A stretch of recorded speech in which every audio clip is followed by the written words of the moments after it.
La adivinación diabólica dista mucho de la sublimidad de la profecía divina.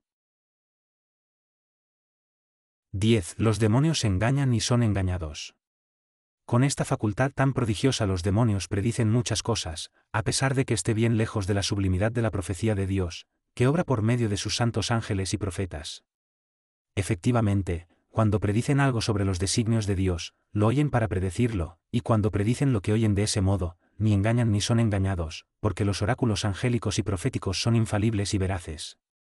Ahora bien, hay quienes llevan a mal el que los demonios oigan y predigan algunos oráculos semejantes, como si fuese indigno lo que se comunica para manifestarlo a los hombres, y que no solamente los buenos, sino hasta los malos no lo callen, cuando estamos viendo entre los mismos hombres que los preceptos de una vida buena son celebrados lo mismo por los justos que por los perversos, y que no perjudica en nada, sino más bien ayuda a un conocimiento mayor y al prestigio de la verdad.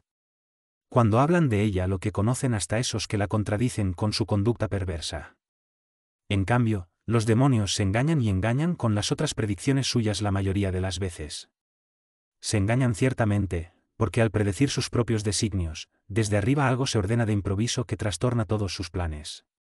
Así como cuando los hombres sometidos a otras autoridades disponen algo que creen que sus jefes no lo van a prohibir, y entonces prometen que ellos lo van a hacer, pero los que tienen un poder mayor, por una decisión superior, prohíben de repente todo eso ya dispuesto y preparado. También son engañados cuando adivinan algunas cosas por las causas naturales, como los médicos, los marineros, los agricultores, aunque conozcan con mayor agudeza y sagacidad por su sensibilidad más sutil y ejercitada, porque todo eso los ángeles que sirven piadosamente a Dios soberano también lo pueden cambiar de improviso y repentinamente por un designio desconocido de los demonios.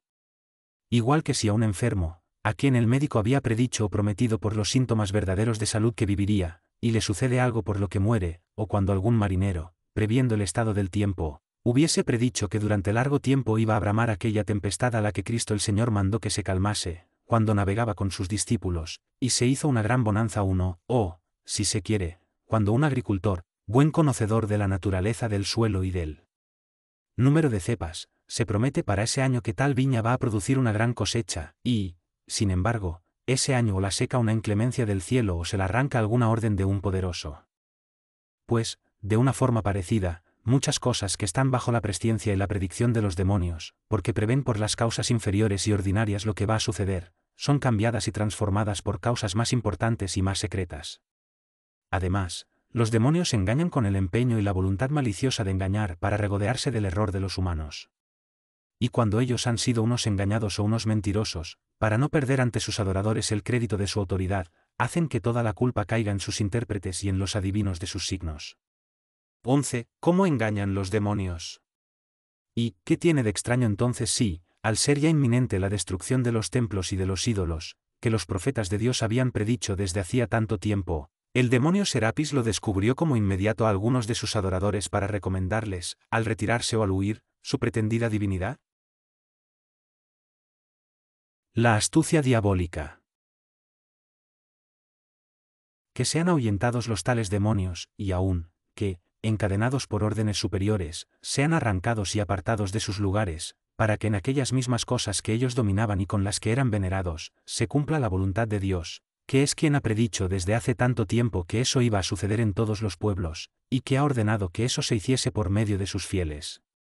¿Por qué, pues, el demonio no iba a estar libre para predecirlo, habiéndole adivinado que era inminente?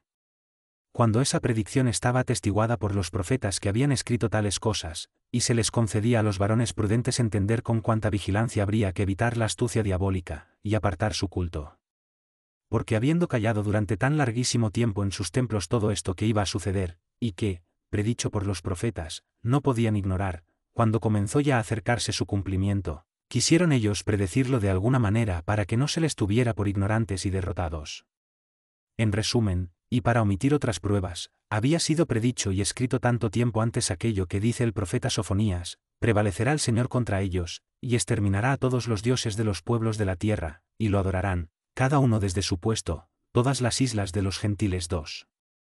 O ellos no creían que esto iba a venirles a ellos, que eran venerados en los templos de los paganos, y por eso no quisieron celebrar esos oráculos por medio de sus adivinos y fanáticos. Así, uno de sus poetas presenta a Juno, que no cree en absoluto, lo que había dicho Júpiter sobre la muerte de Turno. Y este Juno es celebrado por ellos como la potestad aérea que habla así en Virgilio. Ved, o yo me engaño, que una muerte rigurosa amenaza a un inocente. Seré yo, más bien, el juguete de una vana alarma. Y tú, que tienes el poder, cambias para mejor tus rigores. Digo, pues, que o los demonios, es decir, las potestades aéreas, dudaban que podían sucederles los oráculos que conocían por los profetas, y a causa de eso no quisieron divulgar su predicción, y ahí se puede juzgar como son. O bien, sabiendo con toda certeza lo que iba a suceder, por eso lo silenciaron en sus templos para que los hombres inteligentes no comenzasen ya desde entonces a abandonarlos y a despreciarlos porque darían crédito, sobre la destrucción de los templos y de sus ídolos que iba a venir, a aquellos profetas que prohibían venerarlos. Pero ahora, una vez que ha llegado aquel tiempo en que se han cumplido los vaticinios de los profetas del único Dios, que declara que esos dioses son falsos, y que manda muy severamente que no se les dé culto, porque no les iba a dejar también predecir lo que ya es evidente para que así apareciese con mayor claridad, o que ellos antes no lo habían creído de ninguna manera, o que tuvieron miedo de anunciárselo a sus adoradores, y, finalmente, que, no teniendo nada más que hacer, quisieron también entonces mostrarse hábiles adivinos, cuando ya ha sido descubierto que por mucho tiempo han estado usurpando la divinidad. Las adivinaciones demoníacas.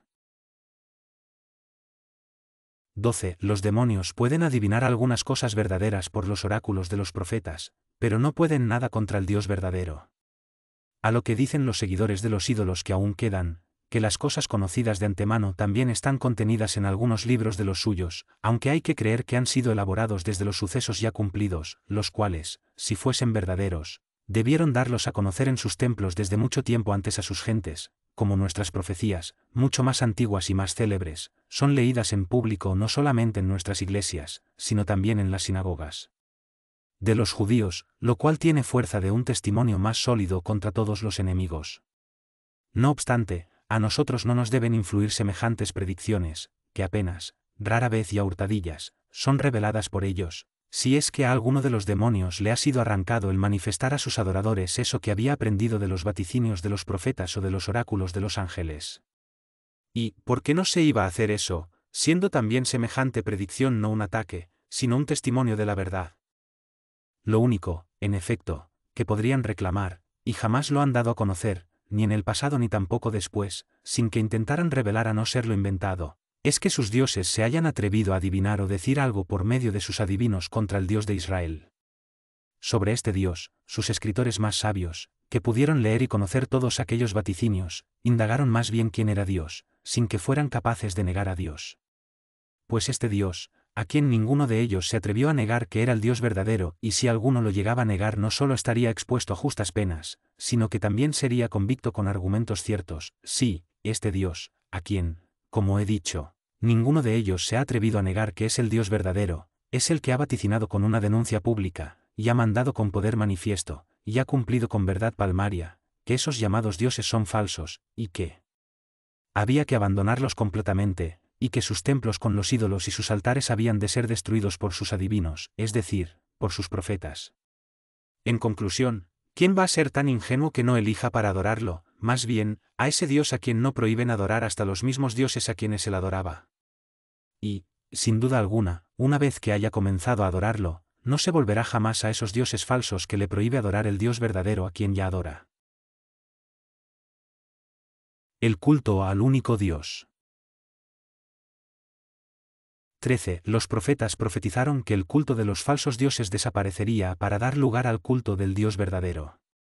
He recordado poco antes, y ahora lo repito, que los profetas del Dios verdadero habían profetizado que los pueblos lo adorarían, después de destruir los dioses falsos que antes adoraban. Dice Sofonías, prevalecerá el Señor contra ellos, y exterminará a todos los dioses de los pueblos de la tierra, y lo adorarán, cada uno desde su puesto, todas las islas de los paganos.